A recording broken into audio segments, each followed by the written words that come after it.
The Adidas ADIOS 9, a shoe that I bought into my rotation for an upcoming 5k training block. Throughout those 10 weeks of 5k training, it absolutely excelled, taking all those fast workouts and doing them in style. I wrapped up that 5k training block with a 1544, a brand new shiny PB, which I was delighted with, but the story's not over yet for this shoe. Today I'm going to be giving you guys a 100-mile update on the Adidas ADIOS 9 and how I'm incorporating it now into my base phase of marathon training. This has to be my second favourite Adidas shoe of the year, but highly underrated in my opinion. I'll share why later.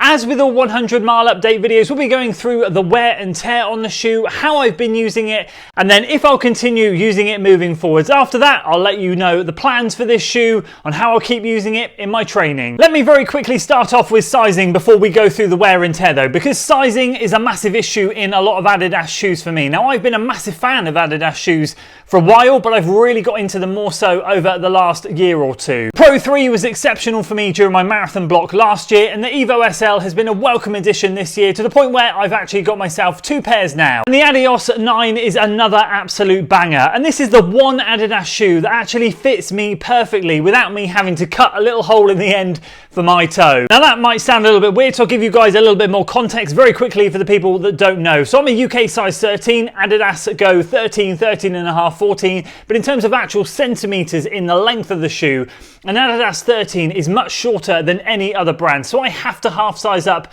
to a 13.5. But in some situations I still can find that they can just be a tiny bit too tight. The problem is if I go to a 14, it is just way too baggy, especially over the midfoot area and in and around the toe box. So something I started doing last year was just putting a little slit in and around the big toe there, just so there's a bit more flexion and room for it to breathe. And to be quite honest, it's done the job really well because I'm a massive fan of the Lightstrike Pro foam. I think Adidas shoes in general work for me. Their sizing is just absolutely poor. So I just thought I'd mention that sizing in case you guys missed the first impressions video. It's been really good on that front. Let's move on to the wear and tear of the shoe.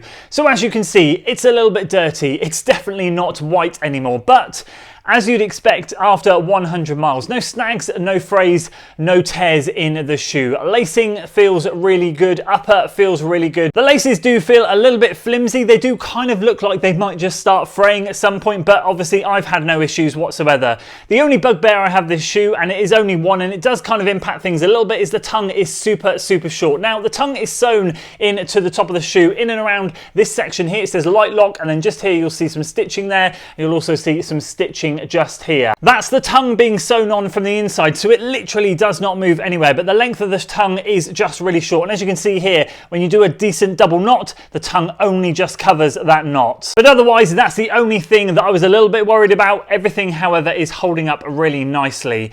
As you'd expect with the Lightstrike Pro midsole, it is holding up really nicely. We've got much less of it in this shoe, 27mm stack in the heel, 20 in the forefoot. So let's just say in this day and age, it's definitely on the lower end of the stack. I know a few years ago it wouldn't have been, but right now we're spoilt for choice with much bigger stack shoes. So this one, you get a lot of ground contact feel in. But that's not stopped the Lightstrike Pro from holding up really nicely. It is doing really well, as you'd expect if you've tried any Adidas shoe with Lightstrike Pro in it, you'll know how it feels. You know, it takes a little bit of a while to break in, but to be honest with you, I didn't feel the break-in period on this one was much. After a couple of runs, I was really enjoying the shoe, and that's all holding up really nicely as well. We have full rubber coverage on the outsole as well, just to add to the durability of this shoe. And again, the rubber outsole is holding up very nicely, still very tacky and still very grippy. I will just mention on the form of this and durability, shoes with less stack height tend to potentially last a little bit less time because of course when the foam compresses,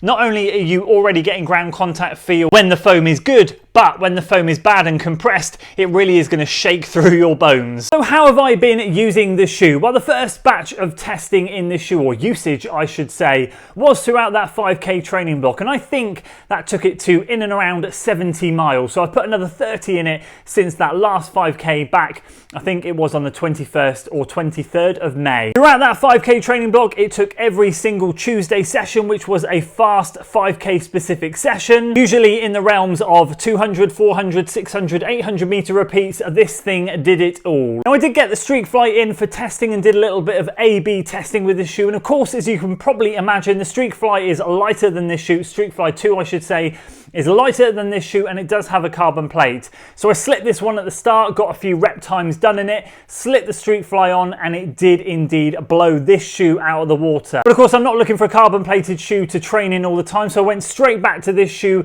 and again it just soaked up the rest of those weeks really well. In those weeks I was doing those runs, I was adding a 3-mile warm-up and cool down on the front, so I was covering a good 9 to 10 miles on every single run in the shoe. I think a big misconception is because it has lower stack than some of the other shoes you're running in, you can't run in it for that long at all. Well, you'll be surprised to hear some of the other runs that I've been doing in this shoe, because they've been going up to in and around 13 miles. So since that 5k block has finished, I've jumped into some pre-marathon training where I'm working a lot on my threshold, but on a weekend I'm doing some hill workouts as well. Usually 20 times 30 seconds, that'll progress as I go through the block. However, at the moment, the first 2 or 3 weeks have been 20 by 30 seconds. I've been putting a long warm up and cool down on the front of that, and the recent run on the weekend just gone was 13 miles in this shoe, and it felt absolutely brilliant. I didn't even feel like I would want to stop at that point. I felt like I could carry on. Again, I just want to encourage people to not look at this shoe and go, oh, well, we've got the Evo SL, we've got the Boston, we've got the Pros,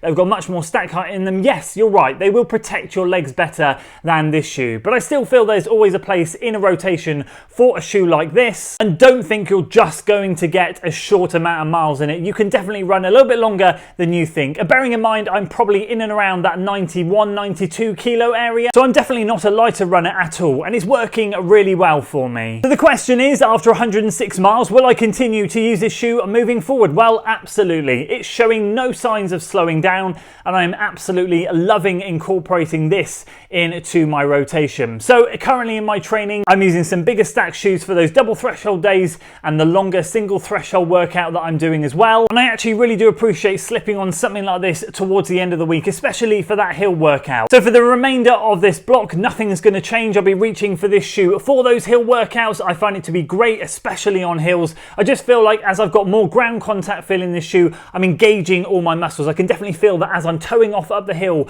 my glutes engage. I feel like I'm able to get good power off the foot strike, and I definitely feel when I've done that workout as well, I'm feeling like I've activated and worked all the right muscles. I can sometimes find that if I'm running in a bigger stacked shoe with more foam, I don't always feel that sensation. I sometimes feel like the shoe is doing a bit too much work for me, and that's why I always feel like there's definitely room in the rotation for everyone to have a shoe like this. So I mentioned in the intro how I think I'm going to be continuing to use this moving forward, and as I said, for the remainder of this pre-base phase of marathon training, nothing will change there. But as I get deeper into marathon training, I might find that I use it a little bit less as I'm maybe covering some of the longer runs. However, I still will have a speed workout in there once a week alongside some more half marathon and marathon specific work later down the line. And at the moment, this shoe is prime contender for that as well. I'm lucky enough to live in a location where I've got concrete on my doorstep where I can use for flatter workouts, but I've also got some really nice fast buffed out trails that I do a lot of my fartlek workouts on, and some of my intervals as well. And I'm just looking for maybe a bit nicer scenery or something a bit softer underfoot. And having done some of those workouts already in this shoe back in my 5k block on that type of trail,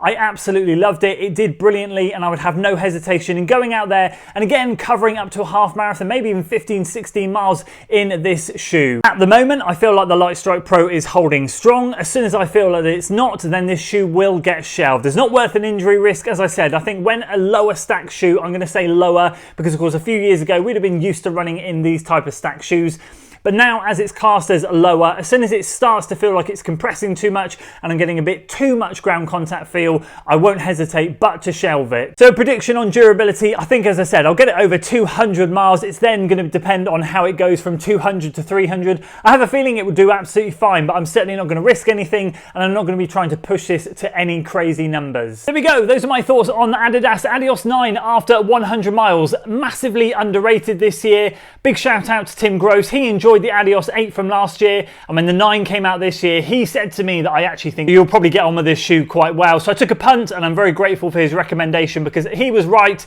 I absolutely love it, and as I said, I do feel like there's a place in a rotation for everyone to have a shoe like this. I think stacking it up against its competitors, going back a few years, maybe you'd be looking at the Puma Liberate Nitro, maybe more now so the Brooks Hyperion, the Streak 5 version 1 potentially, not so much version 2, but the 1 is another good shoe to stack up against this. In fact, I did a comparison on all those speed shoes shoes earlier on in the year. I think this has to be cream of the crop now. I'm enjoying it so much. It's absolutely brilliant. I just hope it goes on for as long as possible. So is this a shoe that you picked up earlier in the year? If so, how many miles or kilometers have you got in the shoe?